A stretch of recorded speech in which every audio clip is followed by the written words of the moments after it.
to Freshly Forever, a podcast that gives you fascinating insights week after week. Here's your host, Vi Kumar. Hey folks, welcome to podcast Freshly Forever. Today I'm here with Brandon Shintani. Brandon is a student at Ridgewood High School in New Jersey and is the sports and wellness columnist for his high school paper. Most importantly, Brandon is the founder of Mind Design Sports, an organization that is very much involved in helping athletes with the mental side, aside from whatever they go through as part of the physical side in their sports. Brandon has always been physically active and loves sports, playing basketball and running track for many years. He is also very interested in psychology and its applications in everyday life, particularly cognitive and social psychology. In his spare time, Brandon enjoys playing basketball, traveling, and finding ways to promote health and wellness to kids and teens throughout the world. It's my absolute joy inviting Brandon here on the show and getting this chance to talk to him. Hey, Brandon, how are you? Hey, Vi, I'm doing well, and thanks for having me on. Oh, my pleasure. And just to get started here, Brandon, as I said in the introduction here to my listeners, you seem to have played basketball and run track for some years. When did you start playing sports, and have you always been a multi-sport athlete? Yeah, like you said, I'm really a big basketball guy, but I think I started playing sports around like first or second grade, like really young. In my town, like sports is really like big, and a lot of our like teams, like high school teams, and we have a lot of clubs and like organizations that are just sports, sports, sports. So I was kind of surrounded in that environment, and yeah, I just wanted to try a bunch of sports. Like tried soccer, baseball, literally everything in the book you probably think of. And I just like basketball a lot. Like I saw it on the TV a lot because my dad watched it, and I was just kind of intrigued in it. Watched the playoffs, and I just liked the intensity of it and how the game ran. So I kind of continued with basketball and went on a team. Really just practiced a lot, and yeah, on the off season I try to stay in shape with track. Yeah, I ran I think like a couple years in middle school just for something for me to do in the off season and just to make some friends. And yeah, I guess I started off as a multi-sported athlete and then kind of just made my way through to like track and basketball.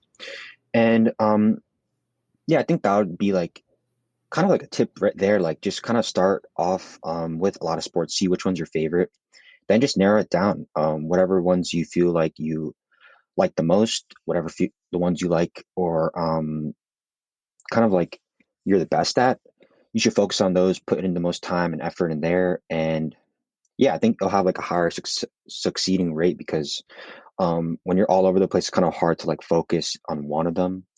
So yeah. Okay, that sounds great. You also touched upon, the need to play sports and how one can narrow down what they can play and all of that. As a multi-sport athlete, figuring out, stuff. What about your involvement in high school varsity sports? Are you currently into any of that?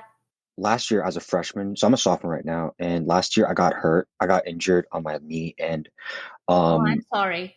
nah, it's all good. I mean, it happens in sports, and injuries are always a part of the game. So I had to get surgery and right before tryouts, and then I tried the tryout, but it was super tough, and I didn't play that year because of my injury. And then also this year because of COVID, I'm not playing, and I think it's just dangerous to like be touching basketballs and like being around so many people. So at this point, I'm just playing recreationally, playing pickup games, exercising almost every day, and running outside and that sort of thing. And hopefully next year and the rest of the high school, I can play. Oh, okay. Certainly, my best to you on that as far as Thank you. getting back with it again. What about your involvement with psychology? When did that or how did that begin, Brandon? Yeah, I feel like psychology was always ingrained in me because my mom majored in psychology in college, and Uh-huh. she would kind of teach me psychology concepts and like vocabulary words here and there that are super applicable. And I really like psychology because it's so practical, and you can kind of apply it to anywhere you want in your life. And there's so many fields in it, like you said, cognitive psychology, social psychology, and um, really anybody with an interest can combine it. Even like someone with business, you can combine that with psychology. And I kind of grew up watching Brain Games, and Brain Games was a psychology and sort of neuroscience show, Mm-hmm. and it kind of talked about like experiments and how people act, the human behavior. And I just liked that a lot. I think I watched that like a couple times on Netflix and on TV. And I just recently I've been reading a lot of books. For example, Thinking Fast and Slow, Freakonomics, and they're all sort of psychology and human behavior related. And they're all interesting to me. Like they're very straight to the point. They give you examples, concepts, and they just stick with me really easily. And Mm-hmm. it's not something I don't see it as like work. I just like to read it in my free time. I like to explore in psychology. And I also took AP psychology last year during the Mm-hmm. summer, and that's how I really kind of got immersed into it more deeply. Learned about sports psychology there, and that AP psychology class kind of was a launch pad for me to create my design sports and really just get myself into the psychology world.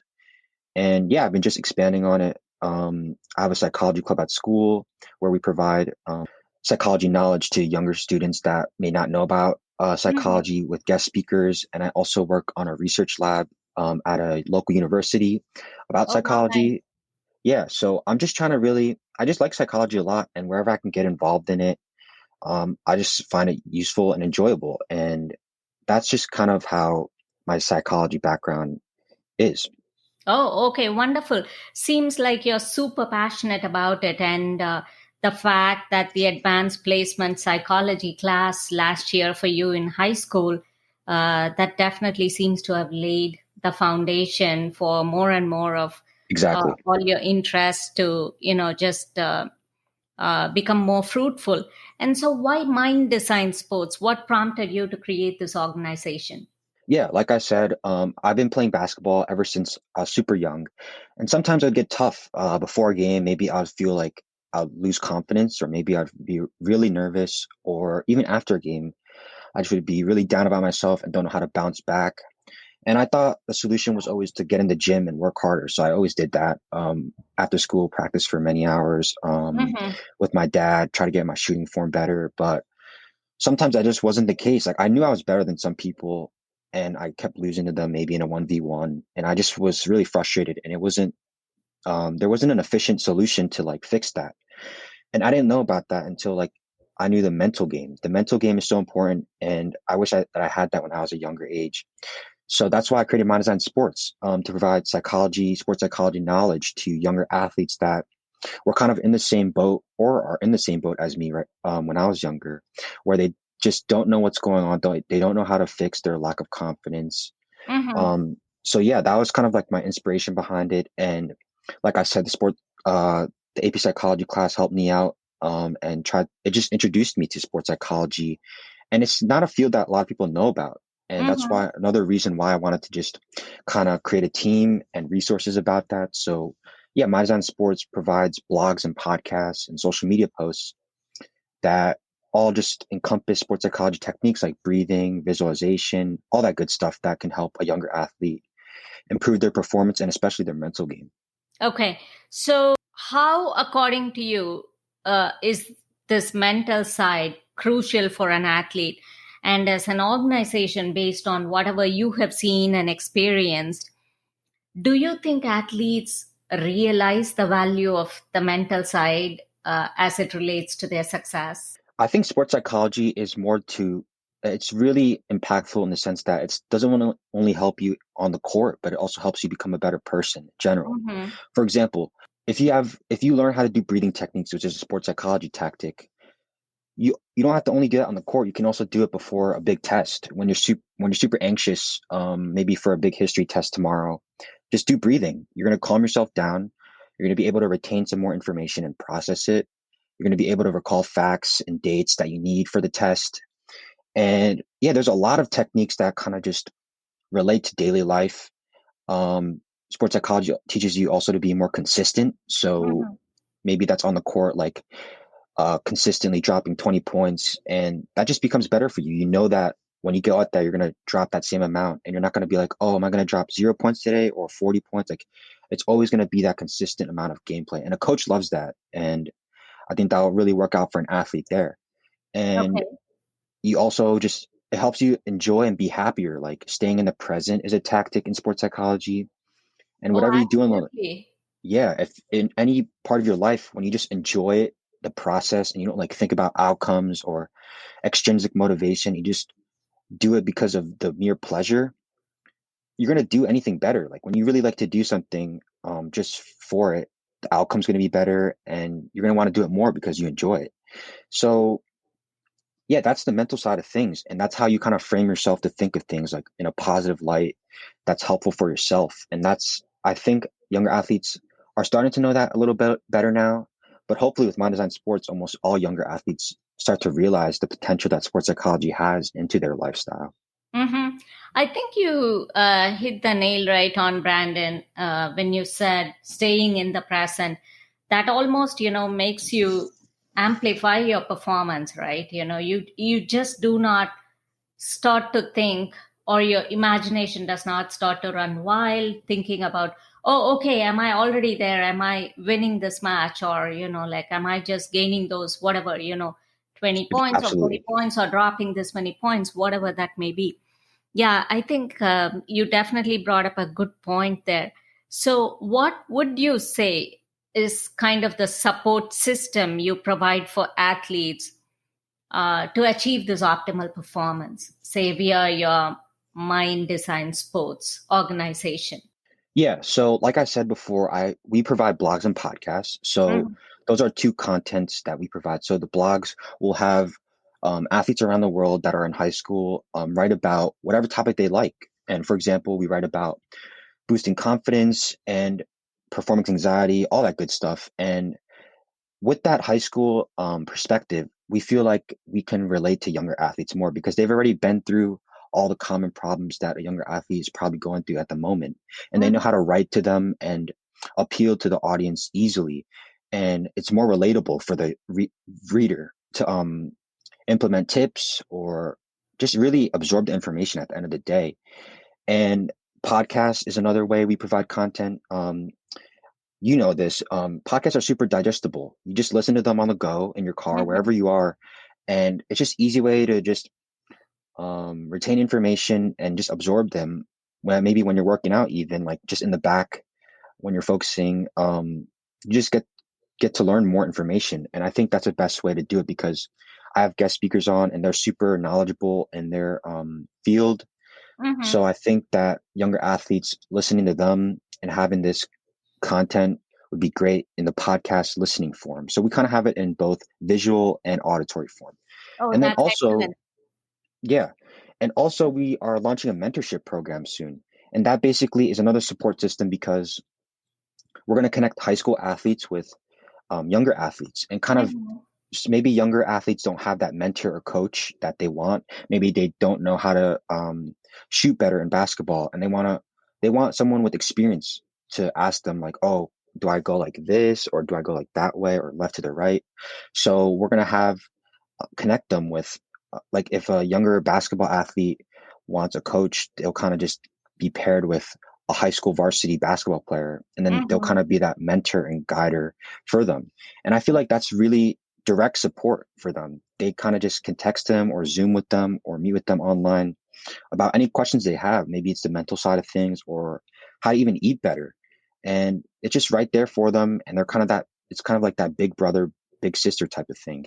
Oh, yeah. And yeah, and we also have Ask Mind Design Sports, which is just a page and a program on our Mind Design Sports, like under it. And that basically is where younger athletes or anybody can really just ask questions about sports psychology to us. And then we'll give you a quick answer in like a paragraph form. So a couple questions that we had were like, how many hours should I be exercising in sports every day? And we post them on our Instagram and then we'll answer them online for you.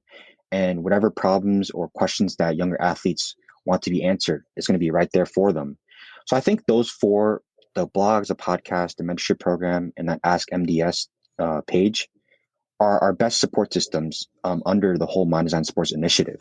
Based on what you said, Brandon, um, how different then are you from a psychology coaching service? And my other question would be, say, from the FAQs, you're able to provide like concise answers, like you said, in a paragraph format for people to understand better. Right. And how is it that one can validate the information, in the sense, how do you guys even make sure of that you are feeding people the correct information, um, as far as, okay, whatever they are seeking? Minds on Sports, again, is the only organization operated by teenagers and athletes. So, like you said, the writing in the blogs are super concise and Mhm. thorough and straight to the point, and they allow younger athletes to take away the most applicable information to help them perform at their best.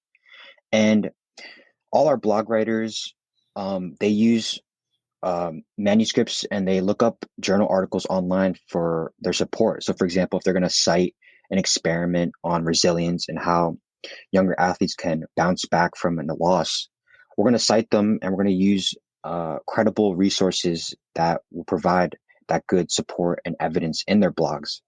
And besides that, they just kind of use their own personal experience. And personal experience is best because usually if one athlete's going through it, I bet you another one is also going through it. Mhm. And we just try to provide tips and techniques that we think would be really helpful for younger athletes. And it's really up to the younger athletes to take away from that. It's up to them to be motivated to actually breathe, actually Mhm. do visualization before a game. And we're just providing that foundation, and it's up to them to really act on it and try to better themselves. And yeah, we're kind of different because sometimes older people with experience in sports don't really understand younger athletes as well as we younger ones do. We're Most of us are currently experiencing very similar situations, as opposed to chatting with a sports psychologist that played maybe 20 years ago. I'm not saying that we're better, but I think we provide a good supplement and resource for those younger athletes that are really devoted to increasing their mental capacity for being great on the field or court. Mm-hmm. Yeah, I think all that you're doing is great. You know, it's very crucial, and I can appreciate that as a mom of a sports athlete myself, a junior tennis player. I have seen it all, and she is going to graduate with a high school diploma very soon. So I know the entire journey. I know everything, how it feels like, including the injury side of it that you Right. said, and all the mental health that an athlete can get to peak when they need it in their sport. I think all that is crucial. And mentoring, you brought up a great point there. I think that's a great avenue that you guys are seeking to pursue, because it really helps for someone to have been in those shoes and then resonate with, you know, the younger athletes, the student athletes that need that help. And in fact, 100%. um, can't emphasize mentoring any better. Like, in fact, last week, I published an episode on this podcast, Freshly Forever, on mentoring, and that's applicable to anyone, you know, like a student, a career professional, you know, like a homemaker, anyone, you know, because it's confidence that people need in several different disciplines, and for them to succeed in whatever they want to pursue. And you know, definitely there are ways and means to approach someone and derive that help from. And that's Yeah. where mentoring comes in, you know, really handy. And I strongly encourage every listener here to go check that episode out as well and benefit from it. And as far as mobilizing the resources to put out the best information that you can, you said the blogs, the podcasts, and all the student athletes or the fellow athletes that contribute to it, right? Where do you source them from? Is that like a global audience or the contributing set of folks? How do you identify them? And for anyone that's interested in being part of your journey, what can they do to help you? Yeah, so I have a lot of team members, I think around like 100 to 110, and we all are split up on different teams kind of. So, like you Mhm. said, we have blogs, podcasts, We also have like an outreach, like where we reach out to guest speakers and try to get them on our podcast. We have people that are doing social media and like creating TikToks and infographics on Instagram. We also have assistants that need, like they provide assistance to whatever needs help at the moment, like the mentorship program that we're getting up. And yeah, we just try to divide and conquer and work as a team. And we try to have that team group chat and wherever just to stay connected and stay on top of things. We try to work as a team to provide the best content at the end of the day because our assistants create the podcast questions and the script. And then I'll go on a podcast with a guest speaker. Then we have a podcast editors edit the podcast and create like a description and like a timetable. It's all Mm-hmm. like a process and it's all very streamlined. And yeah, anyone that's interested in sports psychology that wants to join our team, everyone is welcome. And there's an application on our website, I think at the FAQs page, and just try to fill out the application. And then I'll have either me or my team interview you and see if you're a good fit and see how it is and see which role you'd like. And yeah, we're really welcome. Like anybody that wants to be a part of the mission can be because it's an important one. And the more people that know about it, it's the better. And the more we get the sports psychology word out is better. Yeah, anybody that wants to, maybe if you're not a high school athlete or that wants to just support the mission as well, you can just Mm-hmm. reshare our posts on Instagram, on social media like Twitter.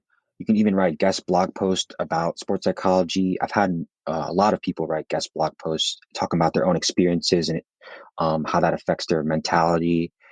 You can even spread the word about the organization to like your parents, relatives, cousins, really anybody. Yeah, any ideas or programs or questions are always welcome, and hopefully we can provide that best assistance for you guys. Okay. As far as, say, we are talking about what kind of issues you help address for the teen athletes, right? So, what kind of an impact you and your fellow team members have had uh, in the life of student athletes? Would you say helping them realize that, okay, memory is crucial to their performance, or is it, okay, you train more, or is it the trusting part coupled with the training? Or how do you kind of emphasize all this mental toughness? And so, how is it that, say, if you were to nail down issues that athletes face most commonly, and then the maximum support is, okay, this is our focus area, what would you say to that? Everyone's different and everyone's going to have their own problems. Maybe one athlete is very confident or maybe Mm-hmm. another one's very shy. So it depends, but we try to provide content that usually most athletes will go through no matter what sport or no matter what age or no matter really anything. So Mm-hmm. some, for example, lack of confidence is something that a lot of people go through. I have a lot of buddies that just before game, they just start to get really nervous and they don't feel confident like they were in practice the other day.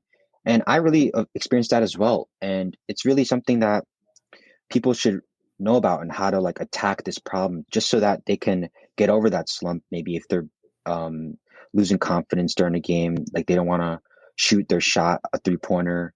By learning how to like methodically, like step one, step two, go about this, I feel like it could be really helpful for anyone on the field. And another one would be performance anxiety. So that's like before, during a game. It's kind of connected to lack of confidence. You just don't really want to do anything. You want to make a mistake because you're scared that maybe your coach will pull you out or your parents are Mm-hmm. gonna scream at you like, "Oh, why'd you make that mistake? I told you not to do that. We practiced this so many times. How are you making that mistake?" And that kind of just leads you to not being passive and you're not outgoing on the field and you're not willing to make risky plays that may work and may benefit your team. And you're kind of just that person that's on the side and not really doing too much for the team. So that's another common problem that sports psychology tries to address, and staying in the zone, like we said, like being focused and just worrying about the present, not worrying about the fans that are booing you or Mm-hmm. rooting for you, not worrying about the homework you need to do at that's due at 8 p.m. tonight. Just worrying about what you're playing, what sport you're playing, and enjoying that you're on a team and you get to play in the first place. That'll just allow you to be in the present and get in the zone and just block out all that extra stuff that you don't need at the moment. Um, that's kind of something that sports psychology tries to teach you. And Okay. it's a popular one. And I think the last one would be just managing time. as a Mm-hmm. student and an athlete. Like every athlete knows that you have to get a practice and you practice for 2 to 3 hours every day. That's a big time commitment. And you need to know as a student to how to balance both and effectively balance them. You don't want to have like 10 hours of practicing and barely getting your homework done and then not doing well in the classroom.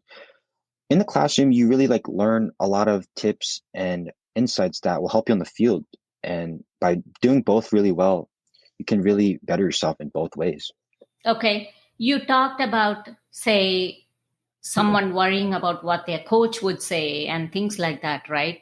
So, via your podcast, if you can talk about that, what are some helpful tips for athletes that you are able to provide to improve their performance, like, or via your FAQ sections or whatever it is?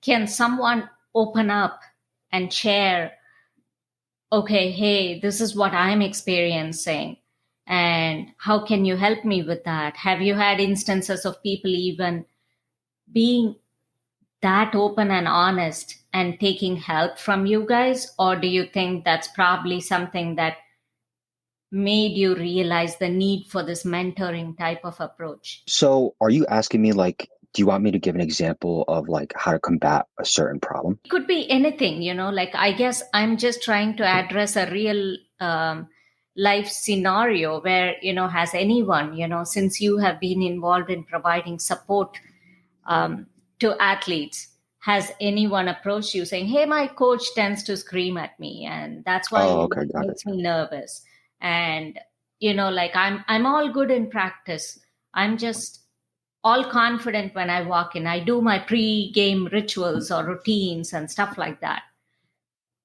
What are the avenues via which you address these type of stuff, and what specifically are your guests able to offer via the podcast? Yeah. When we have younger athletes submit their questions, we'll try to add those questions into the podcast and ask our guest speakers that have so much experience and wisdom and knowledge to address the same thing, the same questions. And that's why we have the timetables where we'll say like from 25 minutes to 26 minutes, our guest speaker addresses like a common problem. Like, oh, a big common problem is like trash talking. When people start to trash talk, Uh-huh. how do you just get that out of the way? And yeah, I think what I've learned from that and a lot of guest speakers, and I think we even have a blog on it as well, is just to kind of embrace the trash talking.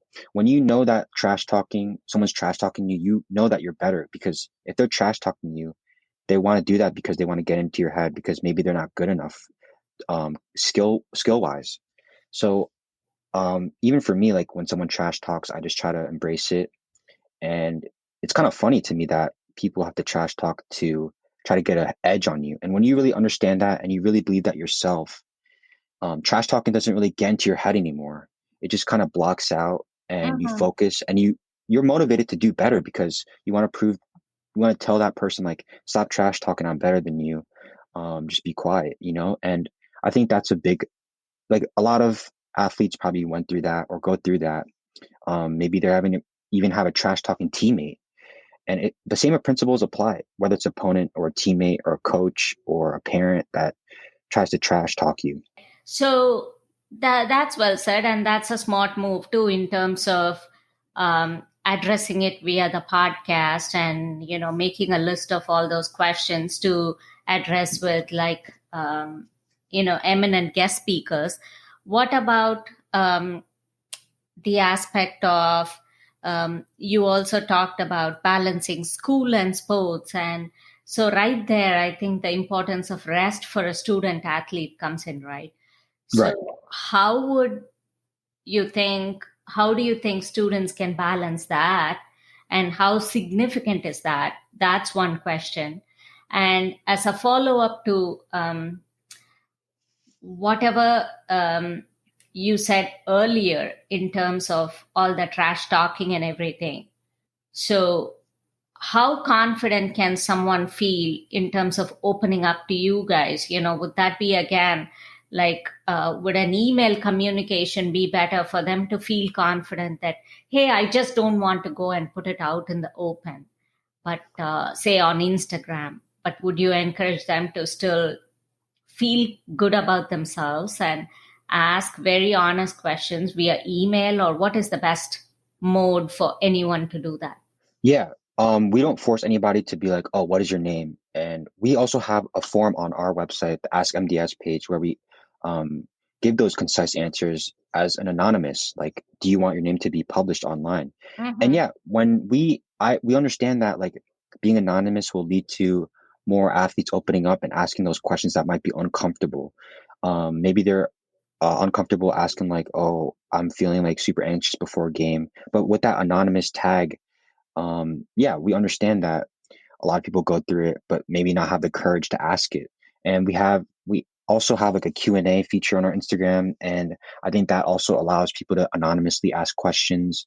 And we also have our email. And if you want to send us an email, go for it and we'll try to address it. And yeah, we don't force anybody to give their name, like I said. Oh, that's wonderful. Back in a moment with our guest on Freshly Forever.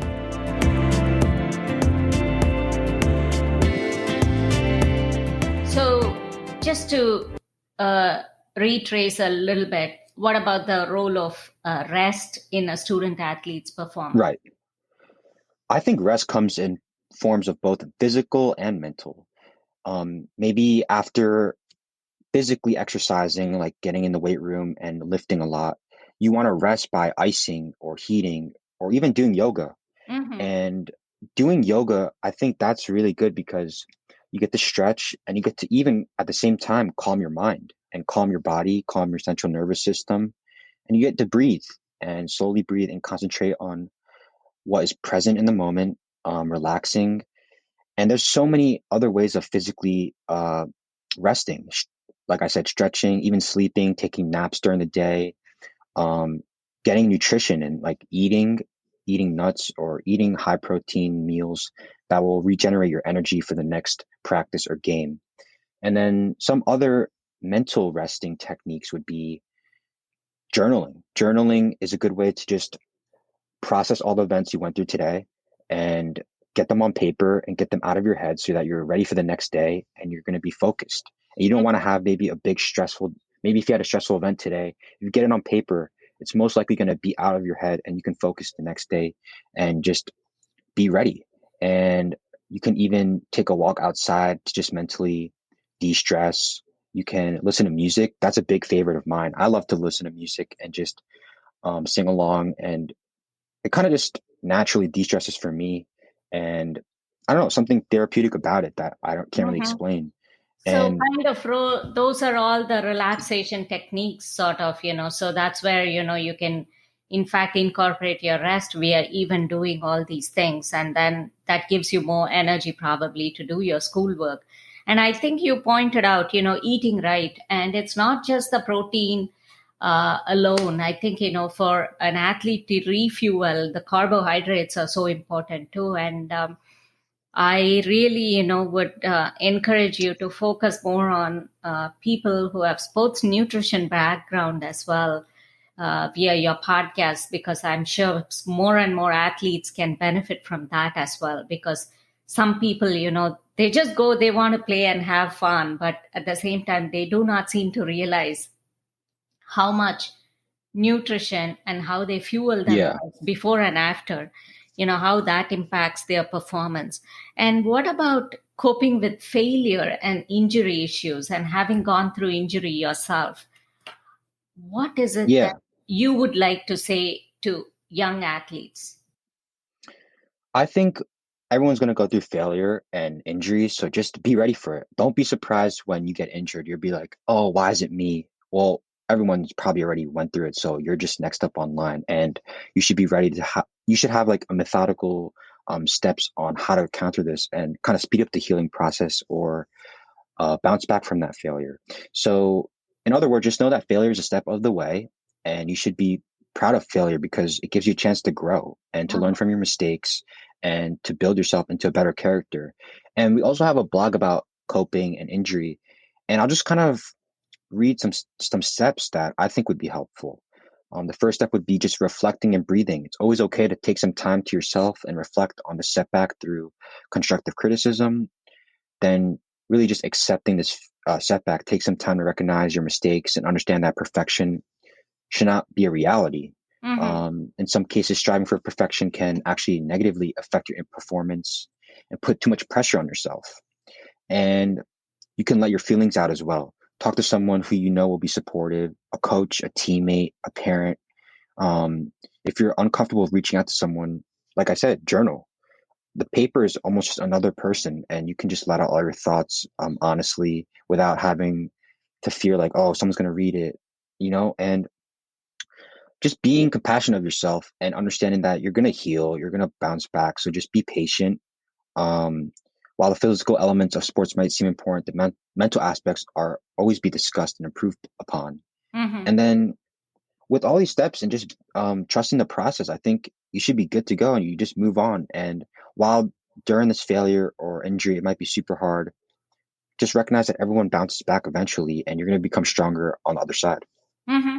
Yeah, take one's time needed to heal, but do the right things necessary for the healing, right? To speed up Yep. or hasten the healing process. Again, in terms of eating right and doing all the rehab work that is needed, again, only as time allows you to progress, right? Based on what the doctor says, what the therapist says. So work with the designated professionals in that space and take it forward that way. And you really also brought about, in terms of the rest and relaxation, when we were talking about, you said stretching and yoga and all of that. And some athletes do not seem to realize, they just want to go in, play their sport, come out, like they are oblivious to what they eat, and they don't focus on the pre and post game routine, so to speak, right? Like the Yeah. stretching and all of that needed to, just take care of their body before and after. So to be prepared to play and then post playing, to recover from it. And I'm not blaming anyone. It's just that it's sheer ignorance that causes them to do all this. And that itself is doing all the right things itself is one step closer to staying away from being injured as well. And I think right there, all your blogs and all of that come in handy. And that's good effort there, Brandon. And what about individual sports versus team sports? Do you see a difference in what athletes go through as far as their mental state because they have a team member to rely on versus, say, let's take basketball versus tennis or soccer versus tennis? um, yeah, tennis is like, you're out there by yourself. Whereas, say basketball or soccer, there's a whole team to uh, go around with you. Yeah, I think you said it really well, and I'll just kind of expand on it. Like, basically, the main difference that I see between individual and team sports is the social support. With Mhm. a team, you have a group of guys that you've been through a whole season with, and you kind of build that bond and connection with. You trust them. You know that they're going to be on your side when you get on the court and play another team.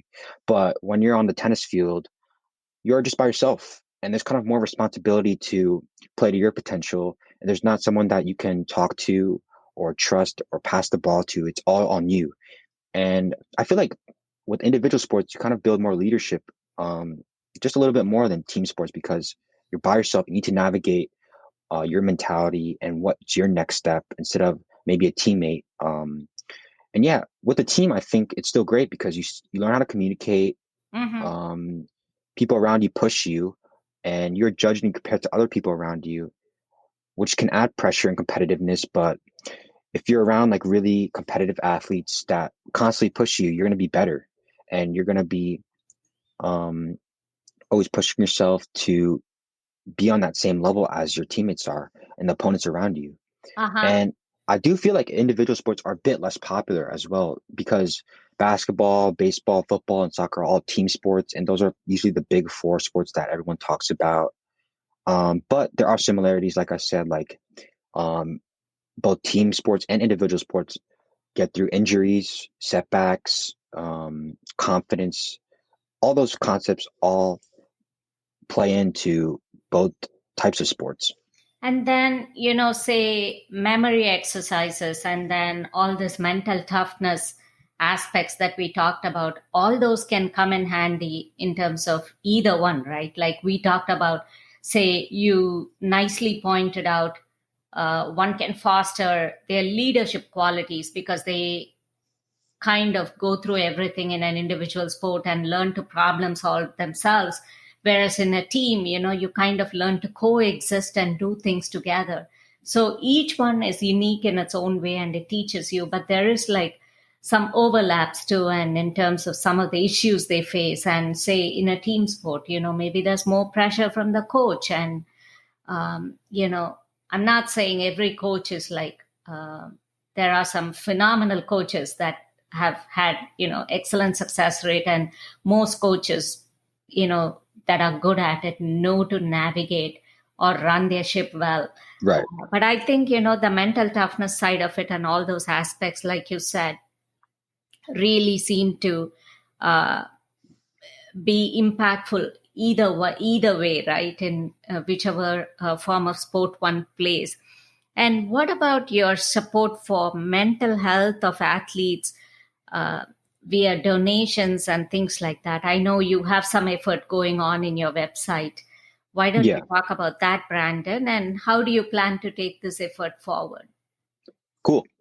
Mind Design Sports is fully committed to the mind and body connection, like I said, and that sports psychology focus. So we raise funds for one of our partners, and they're called the Concussion Legacy Foundation, Mhm. CLF, and they're an award-winning 501c3 organization dedicated to supporting athletes affected by concussions and CTE. And CTE is basically stand for chronic traumatic encephalopathy, and that's when athletes have brain injuries and the brain cells to start to degenerate. Mhm. And we understand how important the mental side of the game is, and we want to help athletes with proceeds that need it the most. And our partnership with CLF allows them to reach a greater network of individuals struggling with concussions, post-concussion syndrome, or even suspected CTE. And we raise those funds through two ways. Your donations, everyone's donations that are kind enough to donate whatever amount to these athletes. And also, we have a tutoring program. And Mhm. what that basically is where we have a couple tutors on our team, and we just charge at a very low rate for younger athletes that may want tutoring in any subject or sports training or really anything. And it starts as low as $10 per hour. And all those funds go to CLF. And we just really think that if we can raise a lot of funds for those athletes that need it the most, we're doing something great. And yeah, That's phenomenal. What about, do you offer coaching only for athletes, or could, via the tutoring program, say, let's assume a parent having a child wants to donate, but then they want to donate via the tutoring program. They still want to take advantage of their child, being tutored in a certain area by some of the expert team members that you have. And all of you guys are doing this as an organization, as a voluntary service, right. which is great. And as teenagers, for you guys to be doing this is phenomenal, like I said. So, for some parent willing to make it a win-win situation, could they be non-athletes seeking these kind of tutoring services also? Yeah, they can. And a lot of our tutors, we just specialize, like a lot of them specialize maybe in math, and we have international tutors too. So maybe if there's someone in Russia that wants to learn how to speak English, all of our team members know how to speak English. So it's Mhm. really anything that a younger student needs help with, a younger athlete needs help with. Maybe it's physics, history, chemistry, really anything. And yeah, And do your donations come from all over the world also? yeah, we just got the tutoring program up, and we've only had a couple tutoring sessions with some, and we're still trying to spread the word about it. But yeah, we have tutors from around the world, and they have their own tutors. So yeah, donations do come from different countries and different states. Okay. And if there's three things you want to emphasize via this show, Brandon, what would those be? And how do you think all that you have done, how has it shaped your life? Yeah, cool. I have three tips and advice that I'll say right now. First one would be starting sports psychology now if you haven't already, or if you have, trying a new sports psychology technique or skill. And why I say this is because when you start at a young age, sports psychology and learning about it, you build consistency and habits. Maybe before a game, you know to do X, Y, and Z, and then that Uh-huh. will keep you focused and in the state to really play at your optimal level during the game. Um, a quote that kind of connects to that is by Lynn Jennings, and he said, mental will is a muscle that needs exercise, just like muscles of the body. So just like everyone goes in the weight room and constantly tries to get muscle on, you need to do the same for your mental game to get those same results on both sides. Another thing would be take control of your attitude, and that Mm-hmm. will take control of your life. And this means that while we can't control what happens to us in our life, we can control our reactions to what happened and live a positive life regardless. Negative things happen to everyone in sports or in life, but we don't have to let it get us down or stop us from our goals. For example, couple of summers ago, I was playing basketball, fell down and dislocated my knee, and I had to stop playing for months and get knee surgery. And I was upset at first, and it was so hard not to be able to move. But I was able to use my time sitting on the couch to interact with my family more, research sports psychology, and looked at it as a time for me to just get healthy and strong, both mentally and physically. And yeah, the third tip would be just when you have an idea, take charge and do it. For example, I had this idea about mind design sports, and I tried to just act on it really quickly and not put it aside. Oh, like let's do it in 3 months, Mm-hmm. because you don't know what's going to happen in 3 months. And when you get it off the ground, you're likely to finish it and you're likely to move on with it. And I feel like a lot of people can agree with that. Like if you procrastinate on homework, you're probably going to do it. You're really not going to want to do it, and you're not going to want to do a good job. But when you start on it and you spread it out and you set a goal, the success rate will be a lot higher. And that can Because really you apply to go back anything. to it, you tend to go back to it no matter Yeah, what, right? And it's exactly. interesting you point out, and I can clearly relate to the psychology side of uh, you know the influence rather that is showing in what you say. Because one of my other guests on the show, she talked about this very nicely when it comes to student success. And yeah, go ahead with your thought, finish your thought. Yeah, I think those are my three favorite tips that I like, and they kind of just build my character because I kind of embody them and I try to keep them in my mind always. When something gets tough, I try to remember to use a sports psychology technique, or whenever I have an idea and I'm kind of really busy, but I really think it's a good idea, I just try to do something, maybe put the idea on a note in front of my like bedroom dresser, so just so in the morning I know to get on it and to Mhm. do it. And yeah, Oh, wonderful. And there's also a saying, right? When the going gets tough, the tough get going, So it's exactly. almost like I you have love to that. rise up to the occasion and embrace it. And then things become sort of, your whole attitude and your perception changes on what you need to do, how you need to Yeah. act. And that's very well put, Brandon. And what about your future aspirations? And what about some of the challenges and interesting moments that you have had in your life? Yeah, I got a lot of goals and aspirations. For example, I like to collab and partner with um, really a big time like athlete. Maybe have them on a podcast, like a big NBA player, because I'm a big NBA fan, and I think it would Mm-hmm. be super cool to just talk to someone that has grinded for all their life to get to the most competitive league of basketball and see Mm-hmm. how their thoughts and their mentality has shaped them, and just have a great conversation with an NBA player. I think that'd be super cool. And yeah, I think I've had a bunch of challenges from the beginning of Minds on Sports, like managing a team, getting everyone on task. Everyone's so busy, like especially at the high school level, like it's not a full-time job, and I just have to understand that Mm-hmm. people are volunteering, and I just try to use them and create a good team, work together to do something that the world really needs, which is sports psychology knowledge. And yeah, I think this Mine Design Sports journey, it's a journey really. And I launched it in September of 2020, and it's been, I think, 7 months now, 8 months. And I've learned so much from my guest speakers, from talking to people like you, joining podcasts, Oh. writing blogs. And yeah, every step is an interesting moment and it's a learning experience. Mm-hmm. Oh, for sure. And kudos to you for doing whatever you do. And I know, Brandon, your reach is like across the world in terms of all the people that you have contributing and all of that as well. So why don't you just give listeners an idea so no one needs to feel inhibited and everyone can feel comfortable that, oh, there is like maybe a person from my own country contributing and I can be a contributor too, or I can derive knowledge from whatever someone has imparted there or via this mind design sports. So why don't you tell the audience about the reach that you have created so far in terms of your contributing team and also whatever people you have reached out to via your podcast or any other forum? Cool.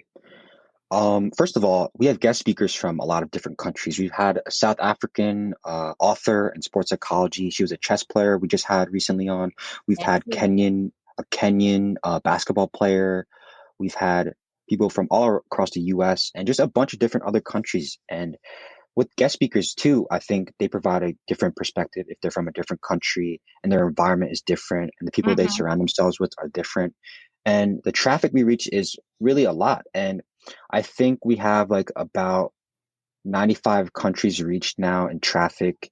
Um, we've also had about, I think almost 50 states now for traffic in the US. I think like 48 to 49. Mm-hmm. And our team is really global as well. We try to have, I think we have, I honestly don't remember, but I think maybe like 30 countries Mm-hmm. and 30 states around. So everyone on our team gives a different perspective and they bring their own experiences into play and try to put that onto the Mind Design Sports as a whole. And whatever work they do, they take it from their experiences and mentality as a collective. And we try to provide those diverse knowledges and not to have like that locational barrier in play. Mm-hmm, mm-hmm. So when you said that, that's actually fantastic, the reach and all of that and the contributing team. So how do you guys connect? How often do you guys meet and how do you make it all work, as a cohesive unit? Yeah. So we have a group chat with all of our team members and it's through an app called Slack. And then with Slack, it's great because it's like it's made for a team, like an organization, and we can basically have like sub teams. So maybe like one team will be about blogs, and then I'll have all the blog writers in there and the blog editors, and then me and the blog editors will kind of just like moderate that and see if anybody has questions and stay Mm-hmm, connected. And then we just have a general chat as well with all 110, members where people can provide their ideas, advice, concerns, and we also just try to meet on a regular basis where like maybe the lead blog writers or the lead assistants, I'll try to meet with them and see how everything's going on Zoom for maybe 30 minutes. mm-hmm. And yeah, we just try to always try to stay connected as a team because at the end of the day, it's really a collective initiative. Oh, absolutely. Well said. And what about your plans to take this forward? Do you think you want to make this a company? How do you want to, where do you see yourself in the next couple of years or next 5 years? And you are a sophomore, so a 10th grade student in high school, and you have your own college journey to pursue and potentially your own basketball, once you are I think you seem already ready to play, but it's just COVID, and all Yeah. the time constraints right now. But then you are able to start with all of that. But once you go full swing into all of that, how do you think you want to take this journey with Mind Design Sports forward, Brandon? Yeah. I just really want to get the impact to be global, like really on a scale where like every younger athlete knows what Minds on Sports is. If you Mm-hmm, were to go to a classroom, maybe a third grade classroom, and ask, what is Nike or what is Under Armour? I bet you like 90% of them would be like, oh yeah, that's just a company of like a sporting clothing brand. mm-hmm, And I want that same like reach where like every younger athlete knows what Minds on Sports is, and they kind of have like it bookmarked in their phone where they kind of like periodically see the blogs and read them for themselves because um again like sports psychology is so important and we just try to spread that message. mm-hmm. So I think my main goal is just trying to increase the traffic and impact of it. We've already gone so far, so I think we can really expand on that more. And yeah, I don't know if I want to turn it into a company yet. Honestly, I don't really think about that because like you said, I'm pretty young and I'm still a sophomore, Mm-hmm. and I just try to really just do every day, like day in and day out, just focus on the present and try to do what I can today and see where it takes me, hopefully somewhere great. Oh, I'm sure you'll scale great heights, Brandon, for the vision that you have and for the maturity that you demonstrate. And like you very, very aptly said, staying in the moment. And I think that's crucial. And I Yeah, can hear your message loud and clear. You want Mind Design Sports to be the go to resource for any young athlete, right? Trying exactly. to just make sure that, hey, like I don't have to struggle, I can use this as my resource. And I think something last but not the least, I want to focus on this one aspect because being a sport parent myself, and then, like I said, having gone through all of this journey and knowing about it all fully, okay, every day is a learning journey. So maybe I don't know it fully, but I know a good bit about it. What is the role of parents, you think, in shaping the life of a young athlete, especially, like the mental side of it? How crucial is it for parents to play the right part, if you will? Yeah. I think parents have super important role. Like you said, they kind of are the person that brings you to practice and kind of connect you to the teams that you're on, the coaches you connect with, the teammates you play with. And I think, if anything, the parents are the people that have to instill to these young athletes that the mentality is important. They're not going to believe some random 10th grade high schooler like, oh, sports psychology is important. But when their parent understands that and they tell them like, oh, you got to go work on your mental skills, they're going to want to do it more, and they trust their parents more. And also on the court, like their parents are there to watch, and they're also there to like help help the son or daughter. And I think parents have to understand how to give criticism constructively and not in a negative way, like highlighting both what you did right and what you did Mm-hmm. wrong, and not like saying like, oh, you did this wrong and you did like really little right. Like having and finding that good balance provides young athletes to be encouraged to play more and to want to improve and to just enjoy the sport. So yeah, definitely parenting is super important.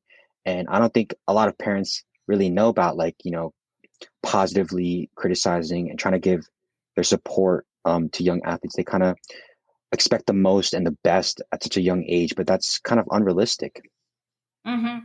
So, not focus on the achievement culture, but again, help them achieve by kind of providing them the right balance, right? Yeah, Also initially very well, like you covered it very well by saying parents are the biggest support. They take you to practice, they are around you all the time. They can help you point to resources like Mind Design Sports and all of that, even if the child doesn't know. And they can yeah, just provide them so many other avenues.